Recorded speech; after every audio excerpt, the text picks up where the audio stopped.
Ward. 11-3 are the records, and it's actually game 2, pardon me, as Joe Lossett is currently up a game. Well, if it's a 22-minute game 1, it's no surprise that the 1 is next to Joe Lossett's name here. Probably took him a little while to find a win condition, honestly. But Daniel Ward, a good player in his own right. I've played him a few times. Should be a good matchup. Temple Garden going to start here for Dan Ward. It's an Urza's Mind for Joe and an Expedition map. Could have Tron as soon as turn number 2. You know, and I would think things get just tougher for Daniel after sideboard. Joe gets access to extra spell skites, Nature's Claim, cards that, I mean, on Daniel's side, you don't want to see. It's really hard. There's an Urza's Tower. There's a copy of Spellskite. We could turn 3 Tron our opponent, or we could just play Spellskite. Yeah. And getting Spellskite down before any auras are on the Ledgewalker is really important to this matchup. So had Daniel gotten 1 aura on Silhana Ledgewalker, that would mean that at the very least, he could put Daybreak Coronets on the Ledgewalker because Spellskite cannot take them. Yep. But now there's no auras in play. Spellskite is just lights out until Daniel removes it. There's a Gaddock Teague there for Dan Ward. We'll go back over to Joe Lossett now. It looks like he's got the full Tron already in hand. You see a mine and a tower in the battlefield. Looks like Power Plant and Grove of the Burn Willows. Sneaky here by Joe. The Expedition map is a ruse. And to get around Gaddock Teague, from Joe, we could see Pyroclasm and we could see Oblivion Stone. Yep. You do have outs. It's annoying, but you do have outs, and Stirrings can help find some answers to that. So take a look at the top 5 cards here. Will Joe off of Ancient Stirrings take a colorless card with, and that can be a land, of course. Ghost Quarter among the options here for Lossett. You know, Ancient Stirring's a card that I think it took a long time for the modern community to realize that this is just one of the most powerful cantrips in the format. It originally was a Tron-only card. Now we see, you know, Amulet Bloom, Lantern Control, a lot of other decks starting to pick it up. Fine. See if Joe likes what he's looking at here. Gaddock Teague is going to be the headache right now. Well, Oblivion Stone makes it pretty easy. Yeah, and that was the one we're talking about. There are so many Tron matchups where the fact that Tron just has this catch-all sweeper makes it such a unique deck in Modern and just gives it so much play. Oblivion Stone is so great for the deck. Here comes the Ledgewalker and Gaddock Teague. Spellskite going to jump in front of Gaddock Teague. 1 damage will be dealt there by Ward. So I imagine if you're Joe, and this is something that Tron does, rather than play and crack Oblivion Stone, it's more the power part about Oblivion Stone is that you play it and then you don't crack it. Depends on the situation, but for the most part, yeah. And the nice thing here for Joe is he is in a really cozy situation because he can play Oblivion Stone, not crack it in this spot because he doesn't have much of a reason to. He's at 18. He's taking 1 a turn. Yeah, but also he's got Spellskite to defend it against a Nature's Claim or whatever nonsense artifact removal Ward could have outside of Crozing Grip. Oh wow, yeah. So in this instance, if I'm in Joe's spot, I would just play the O-Stone with mana available to blow it, and then if I don't need to, cool, I can put a Fate counter on the Spellskite and move forward accordingly, get myself out of this Gaddock Teague soft lock that I'm in, and then let it rain with big cards. I'll tell you what, no copies of Crozing Grip in Daniel's 75. Well, then life is good. Boggles, the green-white hexproof deck, a very powerful proactive game plan, but of the linear decks in Modern, it's one of the ones that is the most susceptible to hate cards. We're going to be heading back Joe Lossett's way here in just a moment. As he did search up an Urza's Tower. The reason, of course, that he did that is because he's already got the Tron in his hand. There's the Urza's Power Plant. Tron is online. All right, so 8 mana is enough to play and crack Oblivion Stone. And there is the O-Stone. And now, similarly, because he has time, there is another mode on Oblivion Stone that I wouldn't be surprised to see him use. Yeah, Fate counter on Spellskite's a real option right now. Again, Spellskite's defending the Oblivion Stone. So doesn't have to worry about artifact removal if he's going to put a Fate counter on something. And for right now, Ward, all he can do is just play lands and pass, and that's not going to be much of a surprise because Spellskite is stopping things like Ethereal Armor, things like Daybreak Coronet, any of those Umbras, any of that stuff from coming down. So if you had to guess what Daniel's hand is right now, you'd assume all auras. I mean, and so at this point, if you're Joe, what you can do is you can just play some Urza's Towers, Sylvan Scrying for Eye of Ugin up Emrakul, and then Emrakul your opponent. I don't think he's going to die in the meantime. Yeah, Emrakul, Ulamog, whatever. Again, he's at 17. Conduit of Ruin, that's something he's actually running this weekend. Yeah, not seeing that one often in Tron. Here's Sylvan Scrying. Might be time to go get the Eye of Ugin. Joe might be thinking there's his power plant too. Now, is there reason to get a power plant as opposed to just more towers? The only real reason I would want to do that is just in the off chance that my opponent is playing Tectonic Edge or Ghost Quarter, so they can break up the Tron. I think what Joe's doing right now is because he's got this game so secure, is that he's just searching up backup pieces. Yeah, I think he has double Tron if you look at all the cards in his hand. And so if that makes sense. Yeah, and if that's the case, then that's perfectly fine. Because now he's got backup Power Plant, he's got backup Mine. There's a Chromatic Star. And he'll just pass the turn back. Joe Lossett making this look easy. It's a very, very good matchup for Tron as long as your deck cooperates even a little bit. I mean, Daniel has hit for 1 with Ledgewalker 4 times, and that's been the story of the game. Yeah. At least on his side. Yeah. The story on the game for Joe's side is a little bit different. Here's a Nature's Claim. Yeah. And now this is the spot here where I want to redirect over to Spellskite. And if he's got a second Nature's Claim, good beats. But if Joe has a backup O-Stone, then it doesn't really matter, and I think he might. All right, so those Fate counters are not Oblivion Stone specific. If he blows up an Oblivion Stone and Joe plays another one, the Fate counters are still good. Yeah. And Joe gonna draw. And now Daniel, I think reading it to check just how the Fate counters work. Mm-hmm. How much trouble am I in? Quite a bit. Quite a bit. There's another O-Stone. Joe's hand, 2 more Tron pieces and a Sylvan Scrying.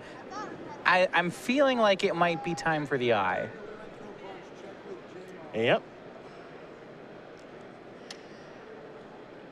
In this situation, as you see Joe play another Mine, he's got another Power Plant in his hand. I don't think there's any other land to get. I'm very surprised he's getting Ghost Quarter. I will say that. Now, is there a chance he's boarded out the copy of Eye of Ugin in this matchup? Potentially. I'm very surprised to see him searching up Ghost Quarter here because Ghost Quarter, the only thing that it checks is Dryad Arbor. Yeah, I mean, to me, that says the Eye of Ugin's in the sideboard. Yeah. Which, to be fair, against a lot of the unfair decks in Tron, the ones where you don't need to grind, it's not unreasonable to board out Eye of Ugin. Here's a copy of Stony Silence. And this is part of the reason I like leaving Eye in the deck, because even though Joe's in a pretty commanding spot, you need to kill your opponent. You want to clear him out. You don't want to give him as many draw steps as possible. And Stony Silence is a card that this deck always has after sideboard. Yeah, I mean, Stony Silence, it is the foil to Oblivion Stone. It's not like you can use Oblivion Stone to knock that card out. And so now Joe is forced to actually activate Oblivion Stone. Going to kill the creature. Stony Silence is going to then resolve, so it'll be on the battlefield. Spellskite gets to hang around because of the Fate counter that was on it. Yeah, but Spellskite now is just a 0 for it. It can't be activated, so we're not as thrilled about it. And we see Daniel should be reloading very quickly. Yep, it's a Slippery Boggle, and now it's a copy of Ethereal Armor. And now he is trying to reload. So Lossett's going to have to draw a card here. Oblivion Stone is the draw, and that one doesn't help anymore. You know, we thought this game was sewed up, and it may be a situation of sideboarding that is going to deal Joe in. Not having that Eye of Ugin is punishing him. He still might be fine. Like, he's scrying again, so we're going to find out for sure if he has Eye or not now. Okay, he definitely doesn't have Eye in his deck. It's another Ghost Quarter. It's in the main, just has decided to board it out. Yeah, the only matchup I like boarding Eye out against is Burn, because you just don't have never. time. Yeah, and like Burn and Infect. And even against Infect, I kind of want it, because if somehow I've stabilized the game, then I just want to find like Ulamog immediately and kill them. Well, I understand, because against Infect, I understand this situation where Joe would just keep getting more Ghost Quarters is not unreasonable. Confirm this is game 2, not game 3. All right, Daybreak Coronet as well. Dan's going to end this one real quickly. Well, if Joe doesn't have anything, he certainly is. His creature's got protection from creatures, so. So it is, right now, the Ethereal Armor is +4. Spirit Mantle makes it 5. Coronet makes it 8. Boggle is 9. So I believe we have 9 powers swinging in. Lifelink, Vigilance, Pro Creatures, First Strike, It's got Hexproof. It's got a lot of text. If you ever played on Moto, it's really fun because it just lists them all out on the card. And you can't even read it, just goes ... at the end of it. And attack for 8, by the way. Actually, no, it should be 9 should be because, 9. because of the Stony Silence Silence. is counted, yeah. So we'll make sure the life totals are correct there. It should be an attack for 9, not 8. Stony Silence counts as an enchantment, so please let them know. Can be missed. It's not, Ethereal Armor does not count auras, it actually counts enchantments. So you get another one.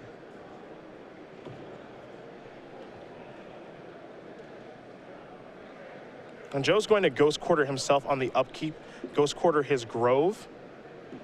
Just trying to thin out his deck. Yep. It's And I know the deck thinning argument is, the math behind it is not very big. Yeah, I mean, there are some situations where you do need to do this. Joe can die next turn. Yeah, I mean, there's no reason not to. The draw here, I did not get a great look. Expedition map, it doesn't find anything useful. Can't even use it. Also true. Has exactly 15 mana. Boy, would be a great spot for an Emrakul. If it's an aura, the game ends. Yeah, game's over. Rancor, that'll add 3 more, so the 9 becomes 12. That's lethal. Board your Eye of Ugin back in. An expensive lesson here for Joe Lossett. But the good news is that it's only cost him a game and not necessarily a match. Yeah, or top 8. Yeah, because Joe's hand right now is just a bunch of lands and artifacts he can't use. So, Dan Ward able to make a comeback there thanks to Stoney's silence, and now they're going to shuffle up and get ready for game number 3.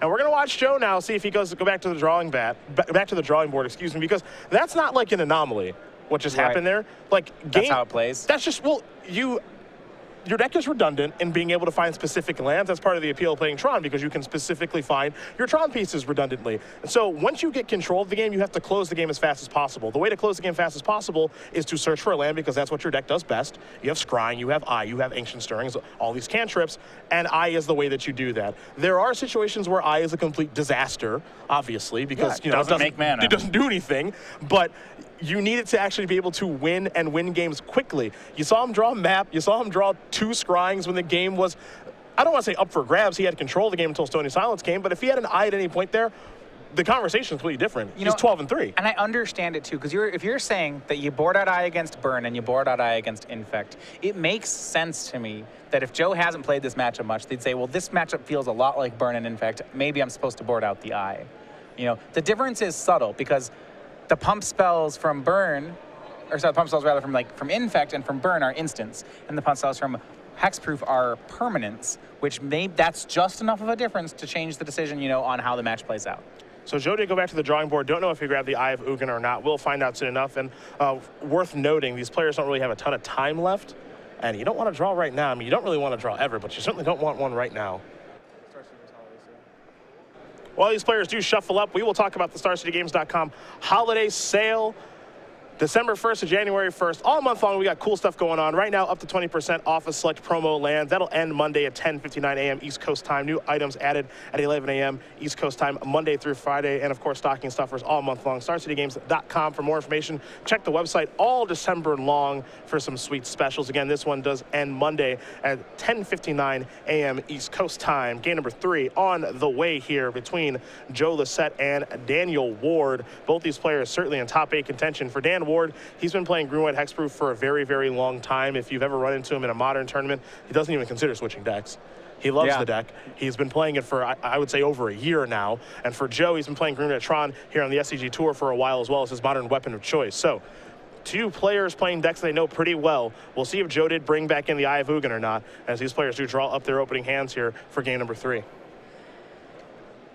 If I were in Joe's situation, even if it was wrong, I'd board an Eye of Ugin, because I'm just not going to lose 2 games the same way. Well, in situations like that, Magic players have a term called being results-oriented. Oh, yeah, I'd be very results-oriented right now. Correct. Everyone says don't be results-oriented, bigger picture, all of that stuff. Well, the reason you lost that game is because you didn't have Eye in your deck. And so you can draw a conclusion of the conclusion to draw isn't, I got unlucky because I didn't draw a win condition. It's like, no, you did draw a win condition. Your win condition was Sylvan Scrying. Yeah, I mean, it's way more than just, it's way more than that. If he had Eye, that game was trivial. Yeah. He's 12-3. He's sitting comfy. Maybe he's drawing in the top 8 next round. Now he's taking a mulligan, as is Dan. And now who knows what's going to happen. And I mean, if you look at mulliganing, Hexproof mulligan's much better than Tron, really. Yeah.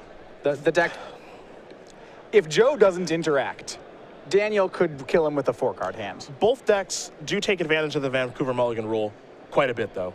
I would say every deck in Modern does, honestly. Yeah, I mean, there's varying degrees, but I agree. It's been very good for the format. Both players going to take a look at their 6 cards. Again, Lossett is on the play here.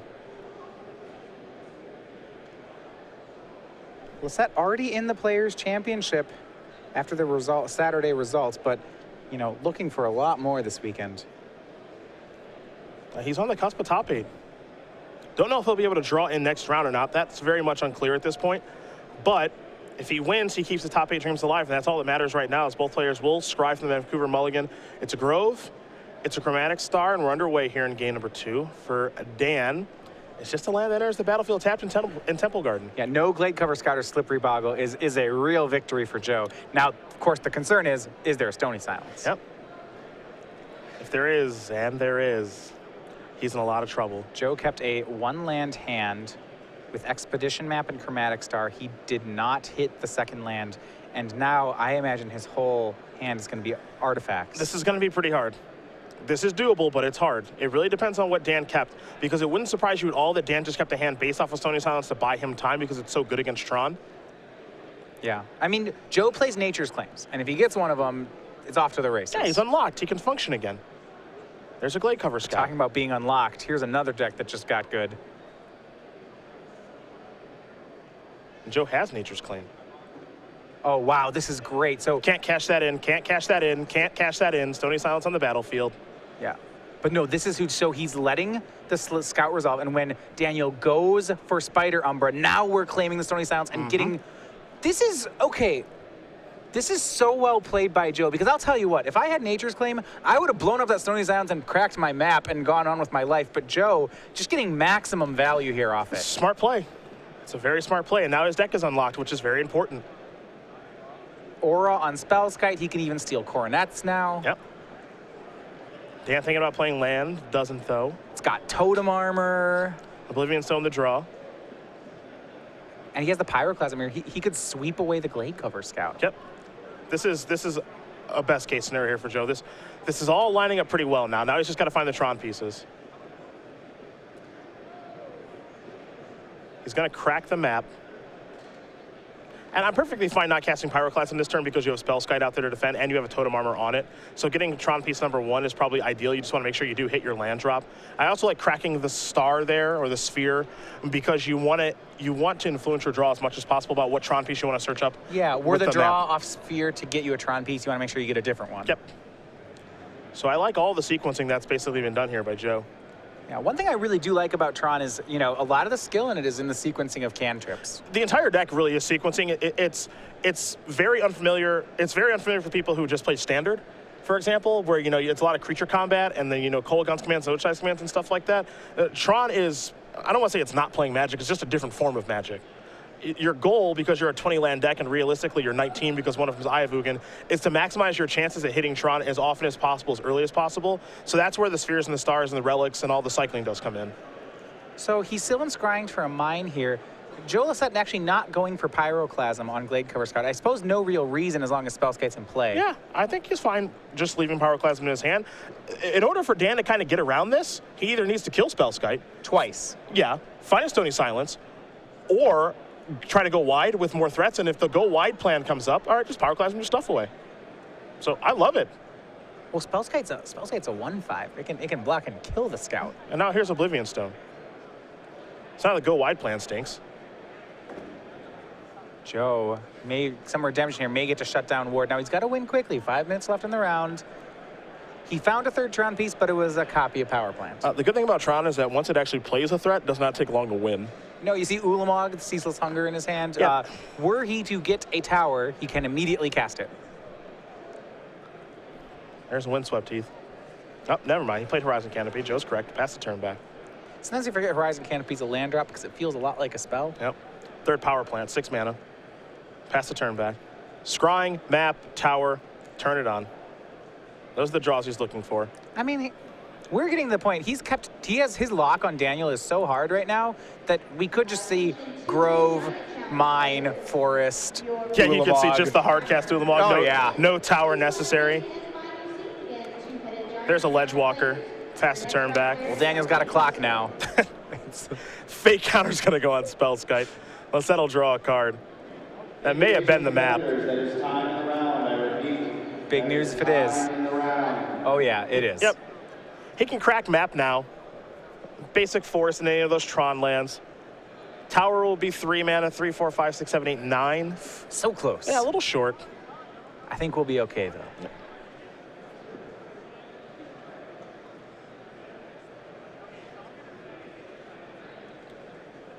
He's saw a fate counter added to Spellskite there by O-Stone. finally got Tron online now, so blowing O-Stone's easy.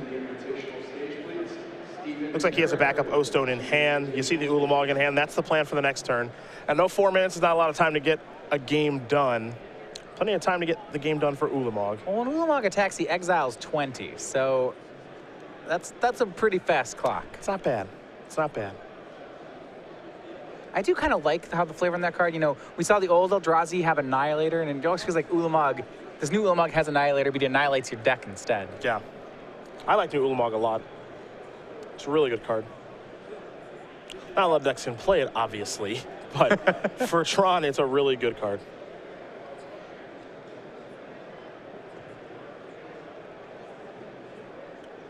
Dan gonna attack here for 1 with the Ledgewalker.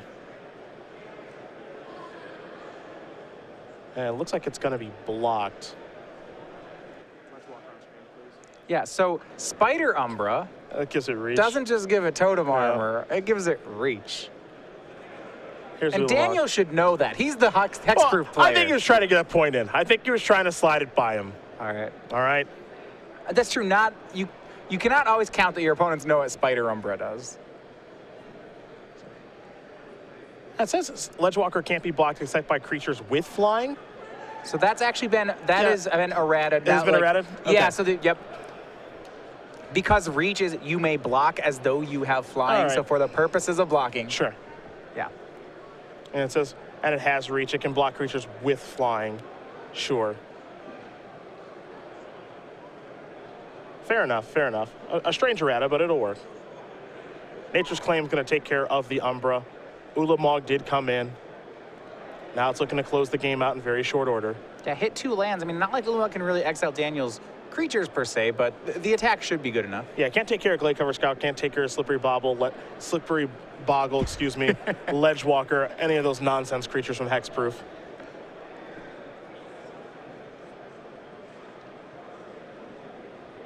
We see the card from Battle from Zendikar, Ulamog here. It's powerful. 10 mana, 10/10. Either it'll kill you with damage, or it'll kill you by milling you, but it's going to kill you. And the Indestructible, you'd think, doesn't come up a ton, but in combination with O-Stone, it actually kind of matters a little bit. Oh, yeah. You can see Ward's hand here. A lot of auras over there. Hexproof does have a weak spot in Spellskite. It does. It does. Stony Silence is a good way to solve the problem. Path to Exile does a pretty good job of solving the problem. Lissette's going to cash in a Chromatic Sphere there to draw a card. Picked up a copy of Pyroclasm. And you know, Daniel Ward, Mulligan 6, kept a hand with Stony Silence. That's what he can do. Yeah. He kept a hand with Stony Silence. Joe kept a hand with Nature's Claim. One of those beats the other. Here comes Ulamog. Gonna mill 20 cards. You see players here heading to time, but I just don't see Joe being unable to close this one out. Yeah. Those are going to be exiled for good. Over to Ward we'll go. Daybreak Horn at the draw, and that's going to do it. Joe Lossette's going to win this match over Daniel Ward, 2-1. Green-Red Tron's going to take care of Green-White Hexproof from Lossett. He's going to move on to 11-3 here in Las Vegas. We'll see if he's able to draw or not. If things do cooperate, we will find out. But if he has to play, I have a feeling we'll be watching him. But it's a big win, either way for number 3 on